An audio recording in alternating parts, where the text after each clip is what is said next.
Chapter 18. Derek, you're so sexy with your apron on. What about without? I tease, scratching the tip of my nose as I meet Natalie's mischievous gaze and put the dishes down on the table. Mrs. Whittle and Mrs. Lint have taken a few days off after I convinced them to rest. The old women deserve it for having stayed and cared for Natalie these past months. I've taken on the task of cooking our meals for the time being. She rolls her eyes, averting her gaze with her cheeks flushed. She settles on an empty chair and inhales the scent emitted by the cheesecake in the oven, looking like an eager little hamster. I never knew you could cook, she comments, eyeing the steaming salmon. It's been a week since Natalie's casts were removed. To my relief, she's already able to walk on her own and her wounds have healed well. Her bone surgery was successful, and she's undergoing physical therapy for a full recovery. I couldn't. William bought me a few cookbooks. I cock a brow, then take a slice and place it on her plate with pride. She frowns. With an apprehensive expression, she pokes the fish on her plate, as if making sure it's not still alive. The look on her face is amusing, and I can't help pinching her cheek. It's not that bad. Try it. She winces. Is this your first time cooking? I chuckle heartily. Her innocence never fails to tickle me. Do you think I, Derek Lewis,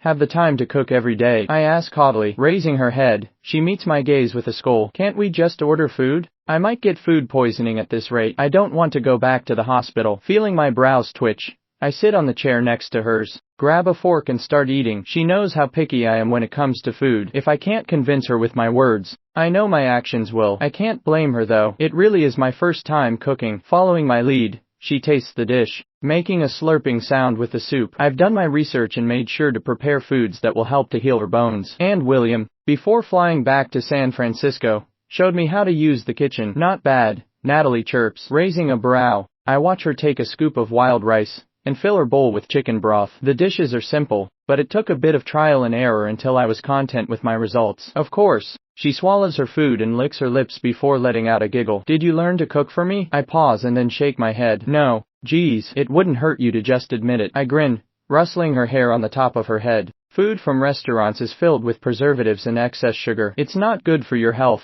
especially while you're still recuperating. Being in Natalie's presence is a habit that's turned into a necessity. Regardless of not speaking about it, it's become a need every day to see her beautiful, innocent face and hear her sweet voice. Her intoxicating scent lingers in my senses, and it takes a lot of energy to restrain myself every time our skin touches. I want to hold and claim her. I want her more than anything or anyone in this world, but it's wrong. She's like a sibling, a sister that I'm compelled to protect. Regardless of not sharing blood ties, we are family, raised and taught the same morals by the same man. Family. These thoughts continue to concern me. Our relationship has gotten a lot better, and I want to cherish every moment with her. Yet, deep inside, I know that I would not be able to give her the kind of future she's dreamed of, a home full of love and happiness. What are you thinking? Your phone's ringing. Natalie speaks impatiently, snapping me back to reality. Her plate is almost empty, and the oven's timer just made a loud ding sound. Nodding, I get up from my seat. The caller is my buddy, Ashton. Frowning, I walk away from the dining room and head to my study. I don't want Natalie to hear the conversation. Bro, what do you want? I ask impatiently. Ashton chuckles before letting out a deep sigh. It seems like you don't treat me like a brother anymore at all. I'll be shocked to death the day I receive your wedding invitation. What the hell are you talking about? Massaging the bridge of my nose,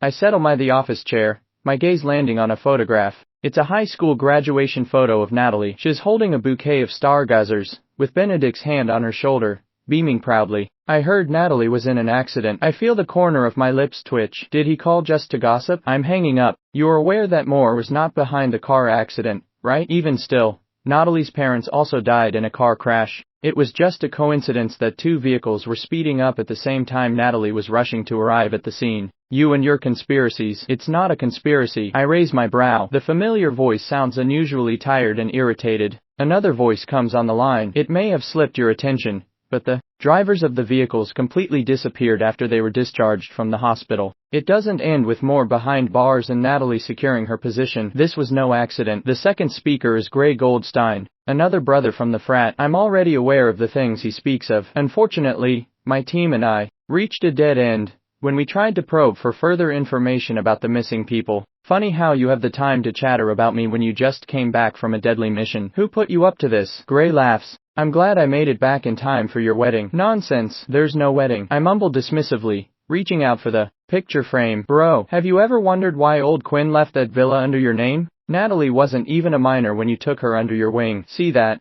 Picture frame in your study taken during Natalie's high school graduation. Ashton says, wincing. I look around, suspicious that there might be surveillance cameras in the room. Ashton's familiar snickering pulls my attention back. Gray's done a little digging on your woman. A little. The word seems absurd, knowing that this brother of mine wouldn't hesitate to leave a large crevice on the Earth's crust to find whatever information he needs. Gray is a freak when it comes to sleuthing, making him one of the top agents of Interpol. He enjoys things that most people would run like hell from, like putting his life in danger in war zones, and digging for evidence against some of the most dangerous people in the world. If I didn't know him better, I'd consider him a lunatic. My woman. My mouth curls. That doesn't sound so bad. Spit it out. The men laugh over the line and cut off the call. Frowning, I grip the phone while eyeing the frame again. With growing suspicion, I drop the gadget and examine the photo with my hands tinkering with the locks on the back. Removing the back cover, I find folded pieces of paper that have turned brown over the years. I squint. There are 2 pages, one filled with the familiar sophisticated cursive handwriting of my grandfather, and the other, with Benedict's. I skim through the words, feeling conflicted over whether I should be happy or offended. Natalie and I were betrothed all along.